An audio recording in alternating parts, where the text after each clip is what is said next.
చేసిన నా అందరికీ నాకు నమస్కారం, పెద్దలందరికీ నమస్కారం. అంటే అందరూ మాట్లాడేశారు, ఆల్రెడీ వాళ్ళకు ఉద్దేశాలు చెప్పేశారు.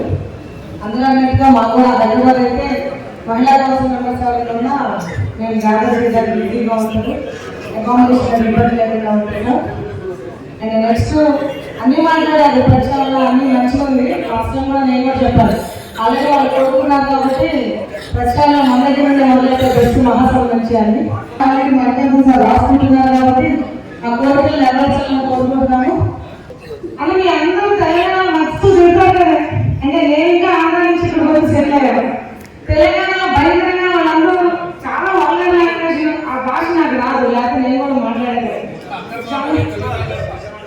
ఏమో ఎక్కడైనా రీసెంట్ గా నిన్న వీడియో చూశాను, బర్రె అని మాట్లాడారు. అంటే మాట్లాడేది తప్పు తీస్తారు, అట్లా మాట్లాడితే ఎలా మాట్లాడతాము రెస్పెక్ట్ గా, అంటే అలా అలవాటు పడిపోయిన నేచర్ నుంచి కూర్చోలేదు. కానీ ఇక్కడ వచ్చిన నేను కూడా నేర్చుకుంటున్నా, ఇట్లా తిస్తేనే మనం కూడా గుర్తిస్తారు, లేకపోతే మనల్ని గుర్తించరు.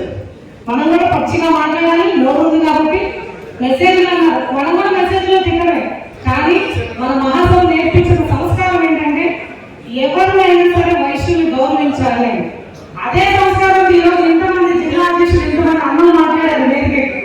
ఎవరు ఒక్క కన్ను స్లిప్ అవడం లేదా నుంచి అందరినీ చూస్తున్నారు, ఒక్కరు కూడా ఆవేశాన్ని వ్యక్తి ఎక్స్ప్రెస్ చేస్తున్నారు కానీ ఎవరిని తిట్టట్లేదు. అదే మహాసభకు ఉన్న సంస్కారం. ఆ సంస్కారం వాళ్ళకి లేదు కాబట్టి ఈరోజు మనల్ని మహాసభ అసలు ఏటో తెలియదు, వాళ్ళకి మహాసభ గురించి తెలియదు. ఈరోజు వేదికకి మొన్న మాట్లాడేస్తున్నారు, కానీ ఆ మాట్లాడిన వాళ్ళకి కూడా పదవులు ఇవ్వలేదు కాబట్టి మాట్లాడారు. అదే పదవులు ఇస్తే మహాసభ మంచిదైపోతుంది. పదవులు ఇవ్వలేదు కాబట్టి నోటికి ఎంత వస్తే అంత మాట్లాడతారు. రేపు మళ్ళీ అదే మనుషులు వచ్చి కాళ్ళు పట్టకుండా కూడా మీరు వాళ్ళని దగ్గరికి తీయొద్దని మేము కూడా కోరుకుంటున్నాం సార్. అండ్ ఇంత మంచి అవకాశాన్ని హైదరాబాద్ లో పెట్టి మన సత్తా ఏంటో ఏ సీఎం అయితే ఉన్నాడ ఆశాన్ని చెప్పాడు. మన చరిత్రను తీసుకెళ్ళి అసలే ఫండ్ రావట్లేదు, వైశ్య కమ్యూనిటీ కార్పొరేషన్ ఇచ్చారు కానీ ఫండ్ రాలేదంటే అదే కార్పొరేషన్ చైర్మన్ కంప్లైంట్ చేసింది మహాసభ మీద. మరి అవన్నీ తప్పు చేయడం సీఎం. అమ్మ నీ కార్పొరేషన్ గురించి నువ్వు ఒక పోరాడకుండా, పేదవాళ్ళ కోసం నువ్వు ఫైట్ చేయకుండా ఒక కంప్లైంట్ తీసుకొచ్చి మహాసభ మీద పెట్టావు. ఏ మహాసభ అయితే నిన్ను పెంచి పోషించిందో, ఈ రోజు నిన్ను గుర్తించిందో, నీకు ఒక వేదికగా పోషకానికి పదవులు ఇచ్చిందో అదే మహాసభ నువ్వు విమర్శిస్తున్నావు. రేపు సీఎం ఏమో సీఎం ఉంటుంది. ఎందుకంటే సీఎం ఆమెకు ఎమ్మెల్యే పోస్ట్ లేదు, కళ్ళకి నీళ్ళు కళ్ళు నీళ్ళు పెట్టుకుని చూసుకుంది టికెట్ లేదు. అంటే నేను అనేది మనకి పదవిస్తే మంచి వాళ్ళు, పదవి ఇవ్వకపోతే మంచి వాళ్ళు కాదు అని చెప్పడం చాలా తప్పు. నేననేది ఏంటంటే నువ్వు ఈ మహాసభ నుంచి వచ్చిన వృక్షాన్ని, ఈ చెట్టు నుంచి కూర్చొని పువ్వే. కానీ నేను అనేది ఏంటంటే సీఎం దగ్గరికి వెళ్ళేటప్పుడు ఒక్కసారి ఆలోచించి వెళ్ళింటే బాగుండేది.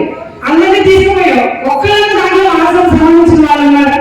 అందరినీ తీసుకెళ్ళి రేపు సీఎం అనుకుంటారు మహాసభ నుంచే జిల్లా అధ్యక్షుల నుంచి వీటికి సపోర్ట్ లేదు అని ఇండైరెక్ట్గా తనగా చూపించుకుంది. నేను అనేది ఒకటే, మహాసభ అనేది మొదటి నుండి చెప్తున్నాను, ఒక మర్రి వృక్షం లాంటిది. మర్రి చెట్టు కింద కూర్చొని అవసరమైతే సేవ తెచ్చుకోవాలి, మనకేదైనా పని కావాలంటే పని చేయించుకోవాలి. అదే మహాసభని విమర్శిస్తే నష్టం, విమర్శించిన